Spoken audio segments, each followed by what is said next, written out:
Bismillahirrahmanirrahim. Assalamualaikum warahmatullahi wabarakatuh.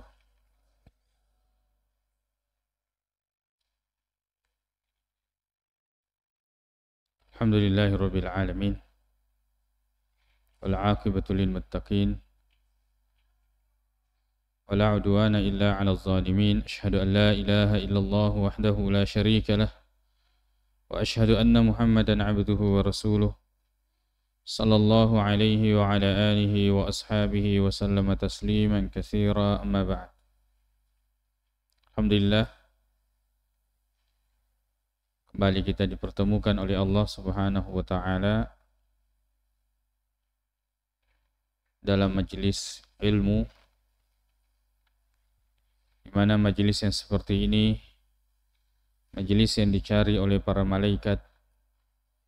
Kata Nabi sallallahu alaihi wasallam, "Inna lillahi malaikatan sayyahin," bahwa Allah Subhanahu wa taala memiliki malaikat-malaikat yang berpencar.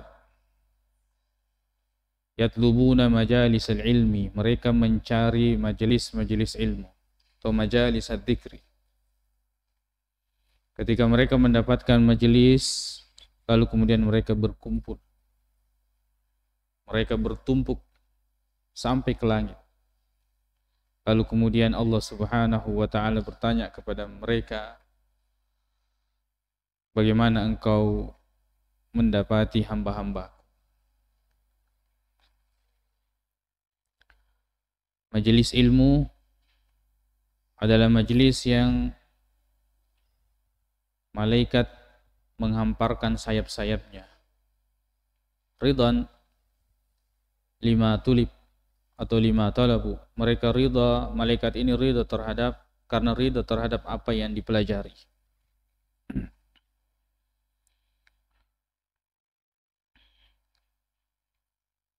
Insyaallah kembali kita melanjutkan pengajian kita pada dua kitab. Yang pertama adalah kitab Sahih Bukhari. Kemudian yang kedua adalah kitab Bulughul Maram. Kitab Sahih Bukhari adalah kitab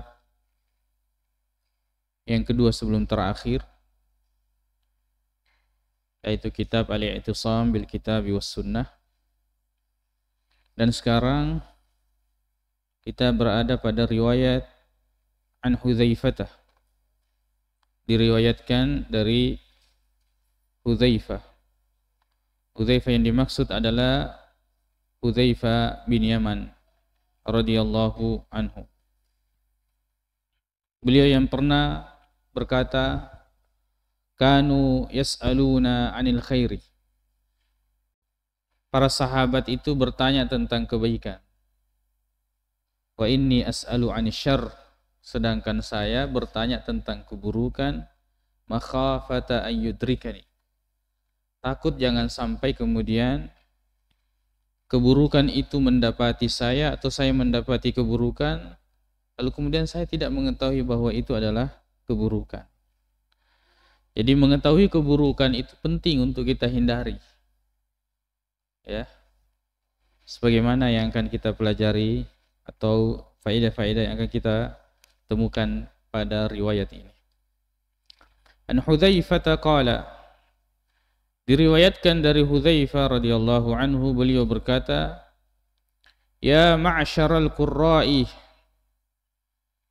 wahai, beliau mengatakan, "Wahai ma'syaral qurra', wahai para ahli qiraah."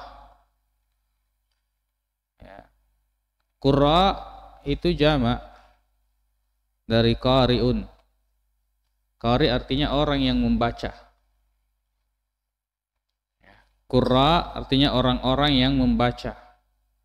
Yang dimaksud di sini adalah yang membaca Al-Quran, dan begitu pula hadis-hadis Nabi sallallahu alaihi wasallam. Kita teruskan. Ya ma'asyaral qurra'i istaqimu. Istiqamalah kalian. Faqad sabaqtum sabqan ba'idan. Maka sungguh kalian telah mendahului sabqan ba'idan, dengan pendahuluan atau jarak ba'idan yang jauh. Di sini terjemahannya, dengan demikian kalian telah menjadi pemenang yang jauh. Fa in akhadhtum yaminan wa shimalan, maka jika kalian mengambil ke kanan dan ke kiri, ya, di sini sebaliknya, jika kalian oleng kanan kiri, laqad dalaltum dalalan ba'idan, maka sungguh kalian telah sesat dengan kesesatan yang jauh. Di sini terjemahnya, telah sesat sesat-sesatnya. Ya. Dalalan ba'idan, kesesatan yang jauh. Persesuaian hadis ini dengan babnya mengatakan iqtida bis sunan, mengikuti sunnah-sunnah Rasulullah sallallahu alaihi wasallam. Maka ini adalah perintah istiqamah, berpegang teguh terhadap Al-Qur'an dan sunnah. Perintah istiqamah, berpegang teguh terhadap Al-Qur'an dan As-Sunnah. Baik, faedah yang bisa kita ambil dalam riwayat ini, yang pertama, Al-Qurra adalah ulama Al-Qur'an dan As-Sunnah serta ahli ibadah. Ini sebagaimana dijelaskan oleh Al-Hafiz Ibnu Hajar dalam kitabnya Fathul Bari. Beliau menjelaskan bahwa Al-Qurra itu adalah humul ulama. Mereka itu adalah al-ulama bil Qur'ani was sunnah. Jadi istilah ini masyhur oleh para ulama Al-Qur'an dan sunnah.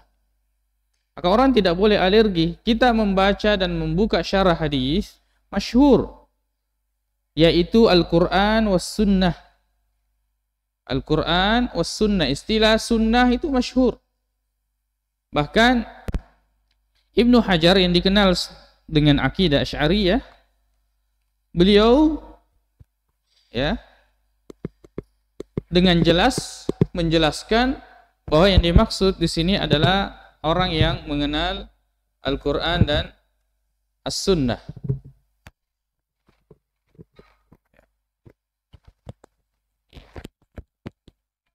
Ini pakai ini.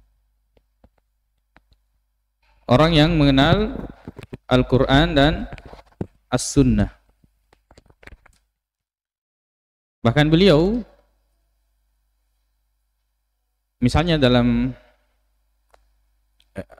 menjelaskan hadis Rasulullah sallallahu alaihi wasallam, la yakunanna min ummati aqwamun yastahilluna al-hira wal harira wal khamra wal ma'azif, akan ada di antara umatku ini akan nanti menghalalkan al-hira, yaitu zina, al-harira, sutra bagi laki-laki, wal khamra, yaitu khamar, wal ma'azif, yaitu alat musik. Beliau menjelaskan bahwa hadis itu sahih dan menjelaskan kekeliruan ulama-ulama yang menganggap hadis ini tidak sahih. Di antaranya adalah Ibnu Hazm yang menganggap hadis ini tidak sahih. Maka semua ulama yang mengatakan hadis ini tidak sahih, maka beliau mengatakan, membantahnya, bahkan beliau menulis satu kitab ya tentang bagaimana hukum hadis mu'allaq pada Sahih Bukhari. Dan beliau menyatakan bahwa hadisnya sahih. Dan orang masih ragu saja. Ketika ditanya apa hukumnya zina, mengatakan haram. Ketika ditanya apa hukumnya sutra bagi laki-laki, dia mengatakan haram. Ketika ditanya apa hukumnya minuman keras khamar, dia mengatakan haram. Ketika ditanya apa hukumnya musik, dia pikir-pikir dulu. Ya. Padahal di situ menggunakan waw al-atfi, al-jam' yang mengumpulkan hukumnya. Kalau zina hukumnya haram, kalau misalnya sutra laki-laki bagi laki-laki haram, khamar hukumnya haram, maka alat musik juga hukumnya haram. Ya. Dan bayangkan dosa zina, bayangkan dosanya minuman keras atau khamar. Maksud saya bahwa beliau ya, kalaupun tersalah, beliau memang manusia biasa. Ya, manusia bisa benar bisa salah. Tapi perhatikan bagaimana beliau menjelaskan hadis Rasulullah sallallahu alaihi wasallam beliau mengatakan bahwa yang dimaksud al-qurra humul ulama'u bil Qur'ani was sunnati, adalah ulama Al-Quran dan As-Sunnah. Itu yang dimaksud. Kemudian beliau tambahkan al-ubbad, ahli ibadah. Jadi dahulu itu, kalau orang dikatakan qurra berarti itu ulama. Berarti itu ulama. Berbeda sekarang. Kalau dikatakan qari, paling dia bisa membaca Al-Quran. Atau mungkin terkhusus orang yang membaca Al-Quran dengan suara yang bagus didengar. Tapi dulu tidak. Dulu disebut qari kalau dia memahami Al-Quran, memahami sunnah. Itu dikatakan qari. Jadi Al-Quran adalah ulama, Al-Quran dan sunnah serta ahli ibadah. Ya. Dan kita lihat para ulama dahulu, mereka berbicara, menghiasi lisan mereka itu dengan Al-Quran dan hadis-hadis Rasulullah Sallallahu Alaihi Wasallam yang sahih. Kemudian istiqamah adalah berpegang teguh terhadap perintah Allah dalam hal melaksanakan dan meninggalkan. Ya, nanti juga kita akan jelaskan apa itu istiqamah. Ya. Kemudian pentingnya ulama menjaga sikapnya sebagai panutan umat. Di sini Hudzaifah radhiyallahu anhu mengingatkan, wahai para ulama, istaqimu, istiqamalah kalian. Kenapa? Kalian itu orang yang diikuti. Orang yang menjadi panutan. Orang yang menjadi contoh. Guru itu, kita kalau sudah menjadi guru atau apalagi kalau dipanggil ustadz, ya, apalagi dipanggil kiai atau kaguruta atau gelar-gelar yang lain, gelar-gelar keagamaan yang kemudian dianggap kalau digelari seperti itu berarti paham agama, maka walaupun memiliki kekurangan jangan tampakkan, sebab itu nanti akan menjadi contoh. Ini ustadz ini saja begini, ya. Walaupun ustadz itu manusia. Ustadz itu adalah manusia. Cuma statusnya dia adalah diikuti. Dia ditiru. Maka kata Hudzaifah, istiqamalah ya ma'syaral qurra. Kalian harus istiqamah. Faqad sabaqtum sabqan ba'idan. Di sini dijelaskan dalam riwayat atau sebagian ulama memberikan bacaan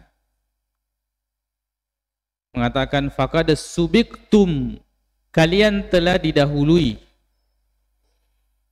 Maksudnya kalian telah didahului oleh orang-orang atau para sahabat, ya. Maka dekatilah mereka dalam perbuatan, dalam akidah dan pengamalan. Tiru mereka. Seperti itu. Jadi pentingnya ulama menjaga sikapnya sebagai panutan umat. Orang sering mengatakan bahwa kalau guru kencing berdiri, maka murid sudah kencing berlari. Ya.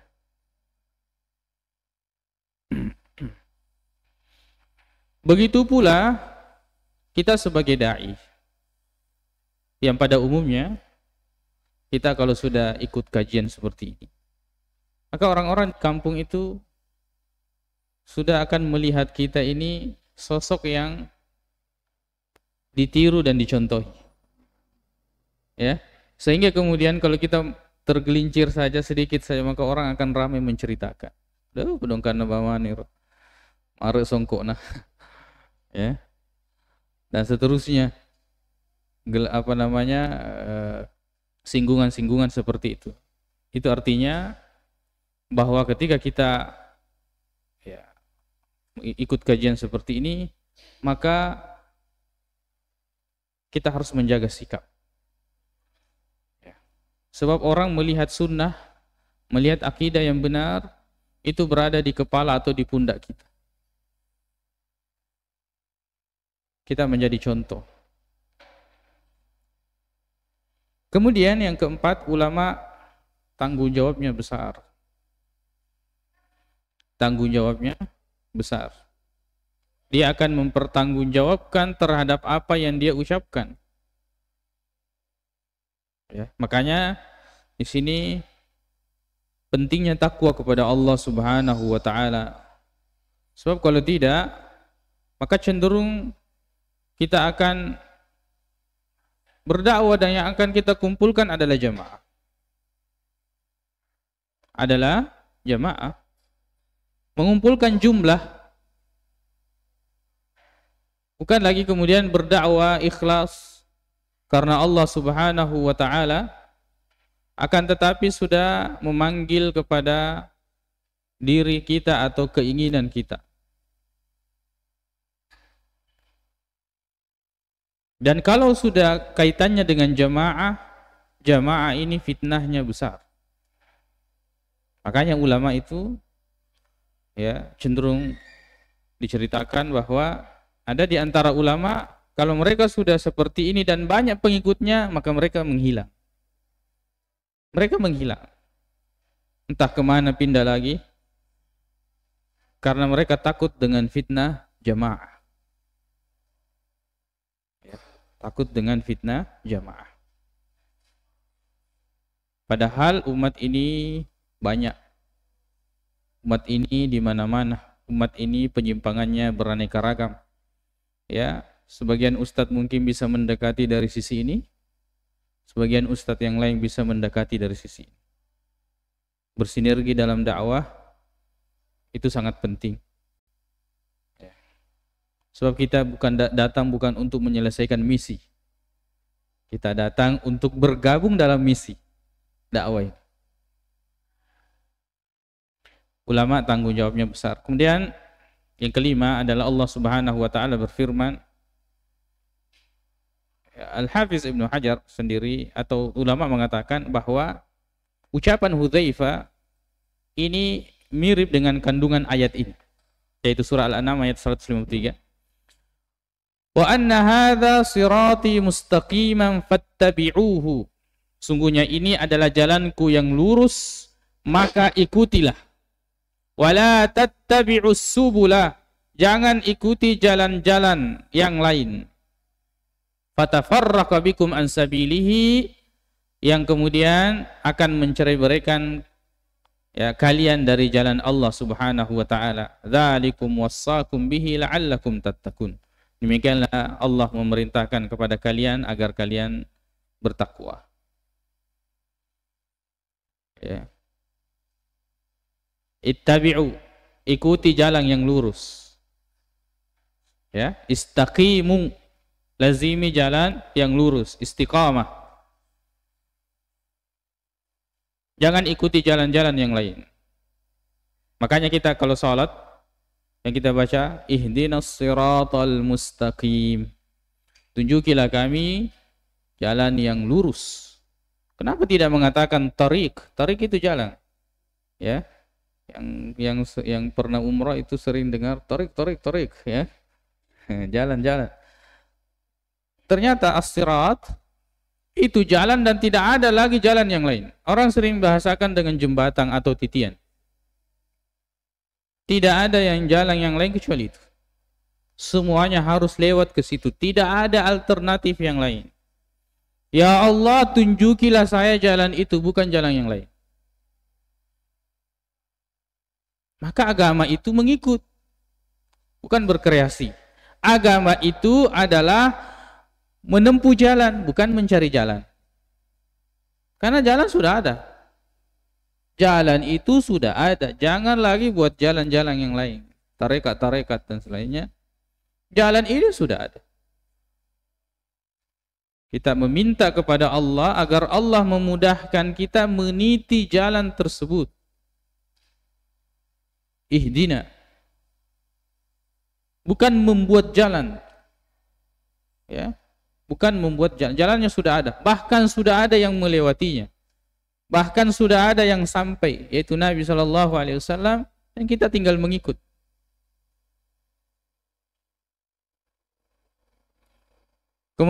Kemudian dalam riwayat ini perkataan Hudzaifah menunjukkan keutamaan menuntut ilmu dan mengamalkannya. Ya. Wahai para ulama, ya, istiqamalah. Kalau kalian istiqamah, kalian akan jauh, ya, terlampau jauh ke depan. Kalau kalian istiqamah, maka ini keutamaan bagi para ulama, alim, begitu pula termasuk penuntut ilmu.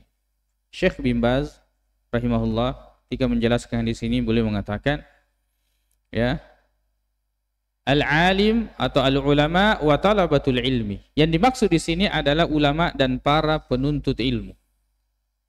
Yang dimaksud dengan ma'syarul qurra yaitu para ulama dan penuntut ilmu. Kita lihat Allah Subhanahu wa taala berfirman, yarfa'illahu alladhina amanu minkum. Niscaya Allah akan mengangkat derajat orang-orang yang beriman di antara kalian dan orang-orang yang berilmu. Orang-orang yang berilmu. Ini menunjukkan keutamaan daripada orang-orang yang menuntut ilmu, dan banyak sekali keutamaan tentang menuntut ilmu. Di antaranya ayat Allah Subhanahu wa taala, innama yakhsyallaha min ibadihil ulama. Yang paling takut kepada Allah itu ulama. Kenapa? Dia yang paling mengenal Allah. Ya. Dia yang paling mengenal Allah Subhanahu wa taala. Kemudian baiknya ulama adalah baiknya umat dan negeri. Sebaliknya rusaknya ulama adalah kerusakan bagi umat dan negeri. Ya. Salahul ulama, maka itu salahul ummati wal bilad. Baiknya ulama itu adalah merupakan baiknya umat dan negeri.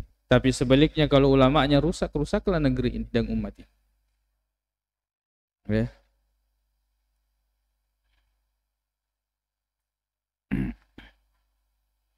Kemudian membaca dan mengambil pelajaran dari kisah orang-orang saleh. Ini penting, itu berdasarkan bacaan faqad subiktum sabqan ba'idan. Karena ada yang mentashkilnya, memberikan harakat begitu, para pensyarah hadis. Sungguh kalian telah didahului. Berarti kita mengambil ibrah pelajaran dari orang-orang yang mendahului kita dari salafus salih, orang-orang yang saleh. Untuk kita jadikan pelajaran, itu kita ikuti, jadikan panutan. Kemudian perintah dan keutamaan istiqamah. Hadis ini ataukah perkataan Hudzaifah ini mengandung perintah dan keutamaan istiqamah. Dan ini terambil dari ayat tadi. Ulama mengatakan seolah-olah perkataan Hudzaifah ini terambil dari ayat wa anna hadza sirati mustaqiman fattabi'uhu wa la tattabi'us subul. Ini adalah jalanku yang lurus, maka ikutilah, ya. Jangan ikuti jalan yang lain, kiri kanan, sehingga kalian akan sesat. Fatafarraqa bikum an sabil, kalian akan bercerai-berai. Kemudian apa itu istiqamah? Banyak sekali ungkapan ulama. Apa itu istiqamah? Banyak sekali. Ya. Maka kemudian kalau dirangkum kurang lebih makna istiqamah seperti ini. Berapa poin? 10 poin. Istiqamah adalah iman yang jujur kepada Allah. Al-imanus sadiqu billah. Istiqamah itu adalah iman yang jujur kepada Allah Subhanahu wa ta'ala. Allah Subhanahu wa ta'ala berfirman dalam 2 tempat dalam Al-Quran, mengatakan istaqim kama umir. Dalam ayat lain, fastaqim kama umirta. Istiqamalah sebagaimana kalian diperintahkan. Ternyata istiqamah ini adalah ilmu, pemahaman, dan pengamalan. Bukan istiqamah itu dalam artian orang berperengang, bukan. Istiqamah ini didahului oleh ilmu dan pemahaman yang benar, lalu kemudian pelaksanaan. Itulah yang dimaksud dengan istiqamah. Makanya Allah mengatakan fastaqim kama umirta. Istiqamalah sebagaimana engkau diperintahkan. Jadi ada orang istiqamah tidak seperti yang diperintahkan. Ada orang bertahan dalam kondisi dia zalimi dirinya. Sebagaimana dalam beberapa riwayat misalnya Zainab, ya, Rasulullah masuk di masjid dan mendapati di mana tali itu dibentangkan dari tiang ke tiang. Nabi mengatakan, "Ma hadzal habal?" Tali apa ini? Kemudian dijawab bahwa ini talinya Zainab. Kalau dia beribadah, kalau dia fatarat, dia lelah, maka dia menggantung di situ. Kata Nabi SAW, "Hulu, lepaskan ini tali ini. Fal yusalli ahadukum nasyatahu." Hendaknya kalian salat itu sesuai dengan kemampuannya dia. Dia salat. Jangan paksa.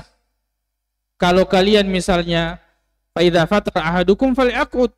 Kalau misalnya sudah tidak mampu berdiri, duduk. Jangan dipaksakan. Jangan dipaksakan. Jadi istiqamah itu bukan berarti menzalimi diri. Bukan. Makanya istaqim kama umirta, sebagaimana Allah perintahkan. Agama ini adalah agama fitrah, tidak bertentangan. Tapi terkadang kita beragama di atas fitrah kita. Di atas fitrah. Sehingga kita menganggap begitu sulit kita melaksanakan agama ini. Itu karena kita tidak memahami seperti apa itu istiqamah.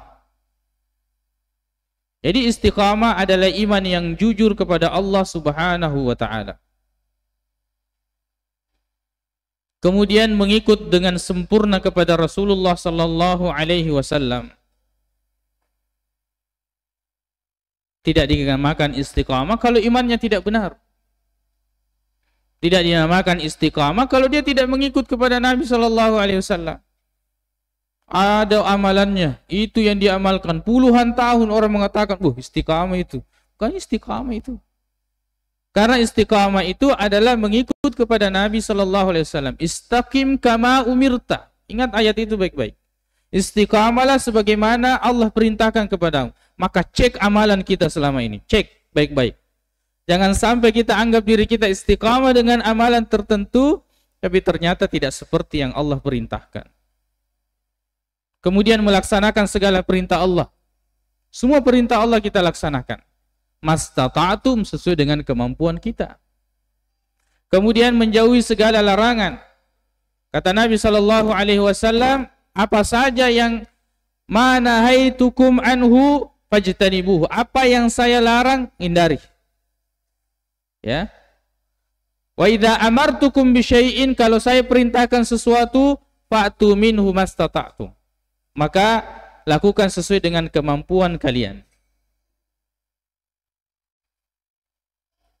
Jadi kalau larangan dijauhi. Tidak ada sesuai dengan kemampuan.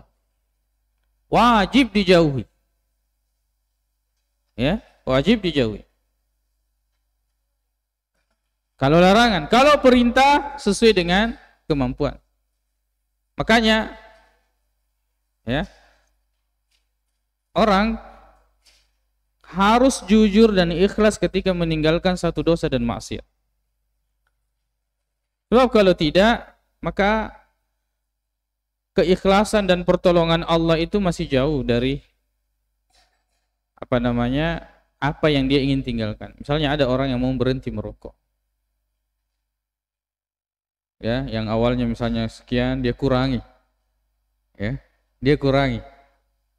Tapi masih dia melakukan maksiat dengan hal tersebut.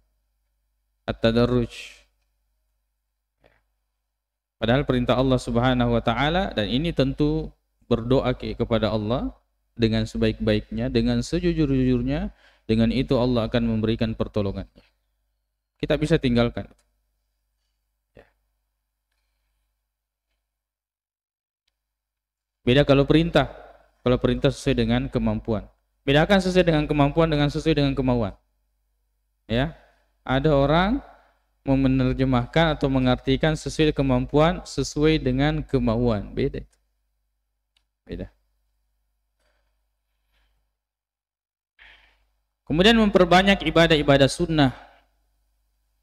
Orang yang istiqamah itu nampak dari dirinya amalan-amalan sunnah. Kemudian konsisten dalam beramal, walaupun sedikit. Nabi SAW ketika ditanya, ayyul a'mali ahabbu ilallah, amal apakah yang paling Allah Subhanahu wa taala cintai? Kata Nabi SAW, adwamuha wa in qallah, yang konsisten kita lakukan, dawam, walaupun sedikit. Walaupun sedikit. Kemudian proporsional dalam beramal. Proporsional dalam beramal artinya sesuai dengan kemampuan. Sesuai dengan kemampuan, tidak bisa berdiri duduk, tidak bisa duduk baring. Makanya inilah pentingnya kita menuntut ilmu. Makanya tidak bisa dibayangkan ada orang bisa istiqamah tanpa ilmu, tidak mungkin. Dia pasti akan menzalimi dirinya, atau kemudian dia akan terjatuh pada hadis Nabi sallallahu alaihi wasallam, ya. Hadis riwayat Abu Hurairah radhiyallahu anhu, bahwa inna ad-dina yusrun, agama itu mudah. Walan yushadda ad-dina ahadun, tidak ada orang yang kemudian dia bersikap keras terhadap agama illa ghalabahu, kecuali agama itu akan mengalahkan dia. Kata Nabi mengatakan, saddidu wa qaribu. Kalau kamu misalnya tidak mampu, tetap engkau lurus dan mendekati. Ya, proporsional. Sesuai dengan porsi yang kita sanggupi, yang kita mampui. Ya. Sebab sama dengan kalau kita mau melihat, misalnya suami, kalau mau melihat istrinya itu kufur, kasih beban tidak sesuai dengan kemampuannya, dia akan ingkar, dia akan kufur. Ya, kalau dia sudah tidak bisa atau tidak sanggup, dia pasti akan berjalan di luar garis. Suruh ini, suruh ini, suruh ini, suruh ini.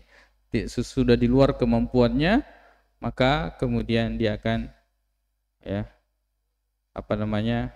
akan membelok.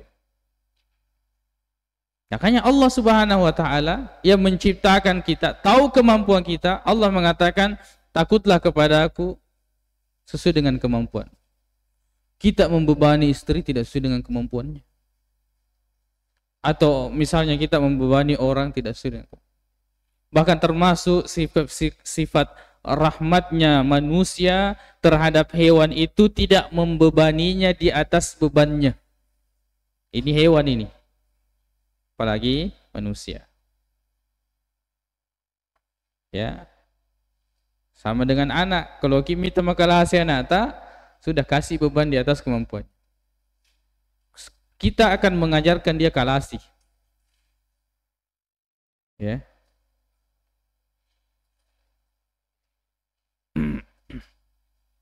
Karena sudah berjalan dan tidak manusiawi, misalnya ada aturan tidak manusiawi, sehingga untuk mendapatkan haknya sebagai manusia harus makalasi. Misalnya manusia ada ngantuknya, manusia ada futurnya, manusia ada bosannya, manusia ada ininya dan itunya, dan diikat dengan aturan, sehingga untuk mendapatkan haknya sebagai manusia harus pura-pura sakit, pura-pura ini. Makanya banyak manusia yang benci manusia. Akhirnya kemudian dimunculkanlah mesin-mesin yang siap menggantikan manusia.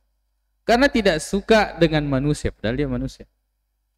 Tidak siap menghadapi manusia yang ada bosannya, tidak siap menghadapi manusia ada sakitnya, tidak siap menghadapi manusia ada futurnya, ada emosinya, ada tidak stabilnya. Maka digantikanlah manusia ini dengan mesin. Maka kalau kita bergaul dengan manusia, kita harus bisa memahami bahwa mereka itu adalah manusia, bukan robot. Kemudian menjaga sikap dan lisan.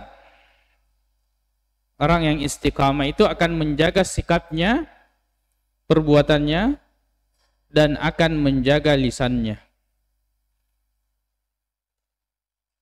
Kemudian senantiasa mensucikan diri, tazkiyatun nafs.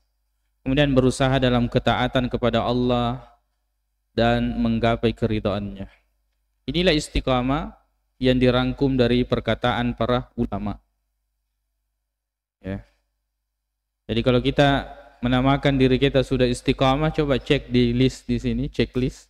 Bagaimana iman kita, bagaimana kita mengikuti Nabi, bagaimana kita melaksanakan perintah, bagaimana kita menjauhi larangan, bagaimana ibadah sunnah yang kita lakukan, bagaimana konsisten kita dalam beramal, bagaimana kita melihat amal itu dan melakukan amal itu, ya, sesuai dengan porsi kemampuan kita atau tidak, bagaimana kita menjaga sikap dan lisan, bagaimana kita menjaga hati, dan bagaimana kita berusaha dalam ketaatan kepada Allah dan mencapai ridha Allah Subhanahu wa taala.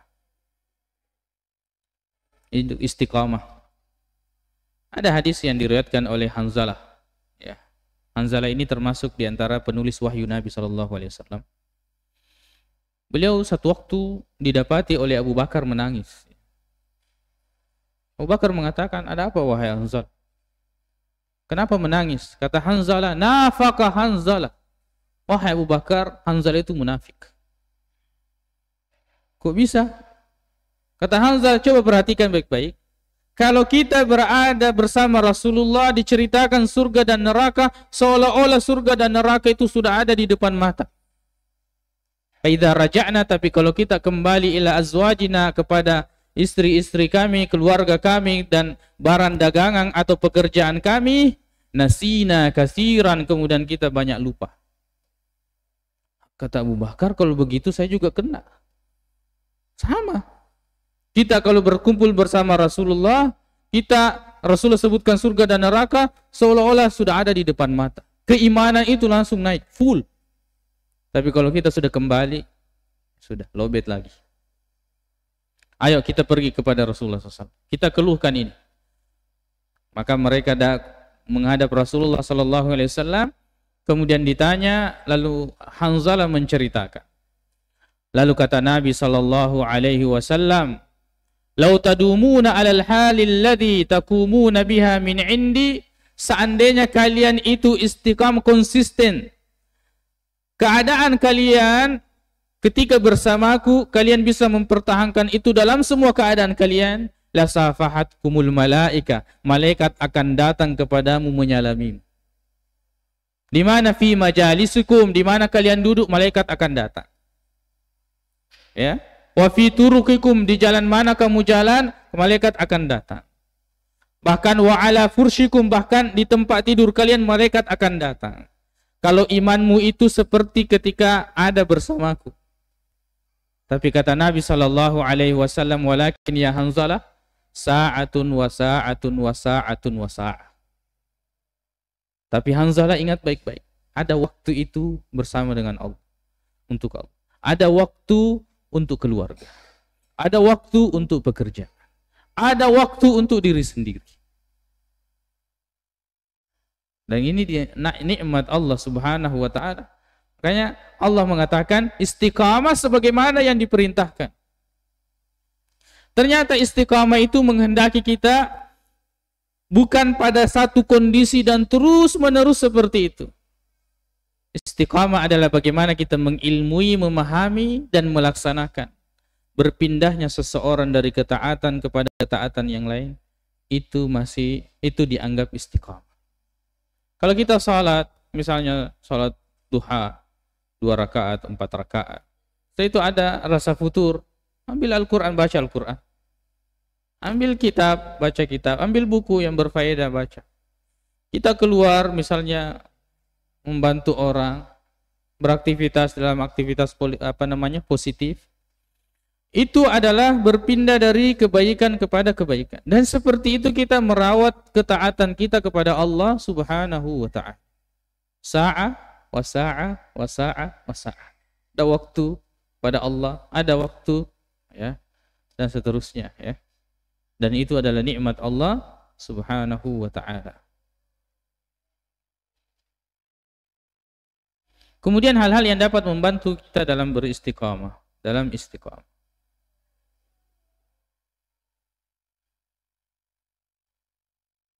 Tinggal 2 menit.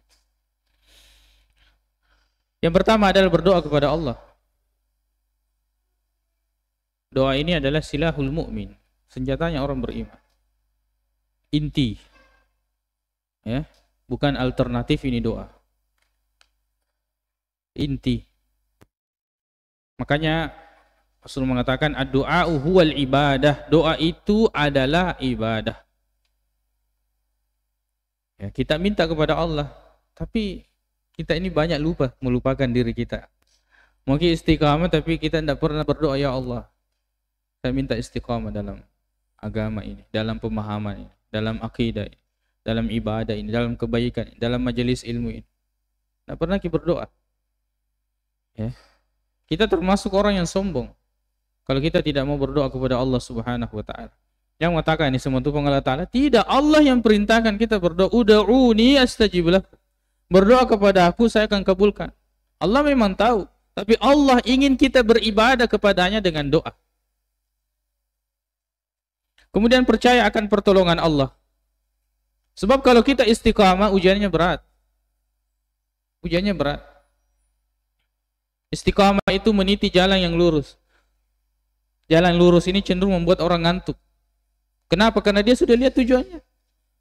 Ya, sudah di depan, jelas sekali tujuannya. Dia akan jenuh. Dan seperti itu yang dirasakan oleh orang-orang yang meniti. Ujiannya berat. Beda kalau jalan belok-belok kan. Kalau belok tidak ngantuk itu. Karena dia akan menikmati kiri kanan. Dia tidak melihat tujuan. Akhirnya dia tidak jenuh. Dia tidak ngantuk. Kapan ngantuk? Kalau sudah jalan lurus. Ya. Jadi jangan menganggap bahwa jalan belok-belok itu besar ujiannya. Lebih besar ujiannya jalan yang lurus. Lebih banyak orang kecelakaan di jalan yang lurus, dan kecelakaannya tidak main-main seperti jalan tol. Ya. Parah. Maksud saya menyamakannya dalam hal ujian. Ujian begitu berat ketika kita berada di jalan yang lurus itu. Ujiannya begitu berat. Kemudian yang ketiga, jadi kita harus percaya akan pertolongan Allah Subhanahu wa taala. Seandainya kita hijrah dan istiqamah itu dari penghasilan 1 juta jadi 10 juta, orang semua akan hijrah dan istiqamah. Tapi biasanya tidak seperti itu. Kita akan diuji. Kemudian menyibukkan diri dengan ilmu syar'i. Tidak bisa kita istiqamah tanpa ilmu. Dinulai. Maka untuk istiqamah itu harus rutin. Harus memang ada tempat-tempat menuntut ilmu. Kita harus ada guru.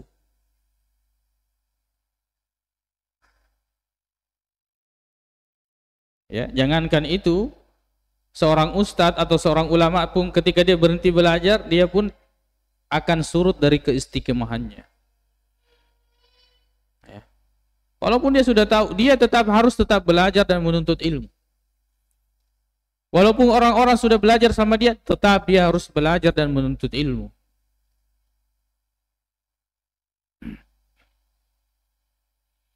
Kemudian berpegang teguh terhadap sunnah. Berpegang teguh terhadap sunnah. Addu 'alaiha bin nawajid. Kita harus menggigitnya dengan gigi geraham. Ya. Ini yang bisa membantu kita istiqamah. Bagaimana kita berpegang teguh terhadap sunnah. Nabi SAW meninggalkan 2 perkara. Kalau kita berpegang teguh maka kita tidak akan tersesat. Yaitu kitabullah wa sunnati Rasulillah SAW. Kemudian senantiasa menghadirkan muraqabah Allah. Pengawasan Allah Subhanahu wa taala. Ini yang bisa membuat kita istiqamah. Kita merasa dilihat oleh Allah Subhanahu wa taala, dan memang Allah melihat. Dan ini tingkatan yang paling tinggi. Ada Islam, ada iman, ada ihsan. Ini wilayah yang paling tinggi ini. Dan wilayah yang paling sempit. Wilayah yang paling luas pertama adalah wilayah kufur. wilayah ini besar. Makanya kata Nabi SAW, perumpamaan penghuni surga dengan penghuni neraka ini cuma seperti satu bulu di antara bulu-bulu yang lain kalau pada hewan. Sedikit sekali. Jadi wilayah kufur ini besar. Ya, saking banyaknya mereka kemudian menjadi bahan bakar neraka. Quduhan nasu wal hijarah. Kemudian menjadi kecil dalam wilayah Islam. Kemudian banyak orang Islam, tapi menjadi kecil dalam wilayah iman. Menjadi kecil dalam wilayah ihsan. Apa itu ihsan? Kata Nabi SAW, anta'budallaha ka'annaka tarah. Kau beriman, engkau menyembah kepada Allah seolah-olah engkau melihat Allah. Fa illam takun tarahu fa innahu yarak. Tapi jika engkau tidak melihat Allah, maka yakin Allah Subhanahu wa taala melihatmu. Ini yang membantu kita untuk istiqamah. Selalu merasa dilihat oleh Allah, dan Allah Maha melihat. Ya, kalau kita melakukan sesuatu, Allah melihat saya. Ada malaikat yang catat, pasti akan dipertanggungjawabkan. Kemudian melawan hawa nafsu, syahwat dan godaan syaitan. Ya. Ini harus dipaksa. Harus dipaksa. Ya, harus kita melawan hawa nafsu ini. Sebab kalau kita tidak melawan, kita cenderung selalu akan ditarik, digoda dalam berbagai hal. Dan menutup semua pintu-pintunya. Kemudian banyak membaca Al-Quran dengan tadabbur. Baca Al-Quran selain menghindarkan dari bisikan-bisikan, ya, gangguan-gangguan syaitan, juga kemudian kita mendapatkan hidayah dari membaca Al-Quran. Kemudian banyak berzikir kepada Allah Subhanahu wa taala. Berzikir dengan mengetahui maknanya, menghadirkan maknanya. Kemudian dekat dengan ulama serta banyak mengambil faedah dari mereka. Dekat dengan ulama, orang-orang yang berilmu. Ya. Kemudian menguatkan khauf dan raja. Bagaimana rasa takut kita kepada Allah kita kuatkan, dan bagaimana pengharapan kita kepada Allah kita kuatkan. Jangan takut kepada makhluk, kemudian jangan berharap kepada makhluk. Takut kepada makhluk, berharap kepada makhluk, inilah yang akan menghalangi kita dari istiqamah. Susah istiqamah. Kalau kita masih besar rasa takut kita kepada makhluk dan pengharapan kepada makhluk. Kemudian menjaga kesucian hati. Menjaga kesucian hati. Ya, makanan bisa mempengaruhi hati, ya, perkataan bisa mempengaruhi hati. Kemudian perasaan bisa mempengaruhi hati itu sendiri. Seperti suudzon dan selainnya. Kemudian mempelajari sirah nabawiyah. Apa gunanya mempelajari sirah? Kita lihat bagaimana Nabi diuji, diusir dari Mekah, dari kampungnya. Kita lihat bagaimana para nabi itu. Nabi Ibrahim dibakar, ada nabi yang mati digergaji, ada nabi yang mati disembelih. Ya, coba bayangkan. Nabi Musa belum lahir sudah dicari-cari, sudah lahir mau dibunuh, dicari terus. Bagaimana Nabi Yusuf? Lempar, dibuang di sumur, didapat, ternyata dijual dengan harga yang murah, tinggal di istana, ternyata setelah itu dipenjara. Tapi istiqamah dengan membaca sirah nabawiyah atau sirah para al-anbiya, orang-orang saleh, kita akan banyak mengambil ibrah. Berteman dan bergaul dengan orang saleh. Kalau mau istiqamah, ganti teman. Kalau kita sudah hijrah, ganti teman, ganti lingkungan. Ya. Tapi kalau misalnya pasangan hidup, bersabarlah. Jangan ganti istri atau ganti suami, bersabar. Ya. Berdoa, banyak berdoa kepada Allah Subhanahu wa taala. Kemudian banyak mengingat kematian. Ya, karena mengingat kematian ini adalah hadimul maladzat, akan menghancurkan kenikmatan-kenikmatan, ya, yang cenderung melalaikan kita. Kemudian bersyukur dan ridho terhadap pemberian Allah. Apa yang Allah berikan, syukuri. La in syakartum la azidannakum wa la in kafartum inna adzabi. Kemudian apa yang Allah berikan, ya, berusahalah kita ridho. Ya, makanya kita berdoa kepada Allah, ya Allah, saya minta ridhamu setelah apa yang Engkau putuskan. Allahumma inna as'aluka ridha ba'dal qada. Kemudian menghadirkan rasa takut akan su'ul khatimah. Ini yang membuat kita istiqamah. Su'ul khatimah. Jadi kalau orang selalu terbayang-bayang itu, maka dia akan berpindah dari satu kebaikan kepada kebaikan yang lain. Bagaimana kalau saya tidak lakukan ini? Bagaimana kalau saya maksiat ini, tiba-tiba saya mati? Su'ul khatimah. Kemudian menggunakan waktu pada hal-hal yang bermanfaat. Jangan pada hal-hal yang tidak bermanfaat. Kemudian senantiasa bertobat kepada Allah dan memperbanyak istighfar. Insyaallah kita lanjutkan pada setelah azan.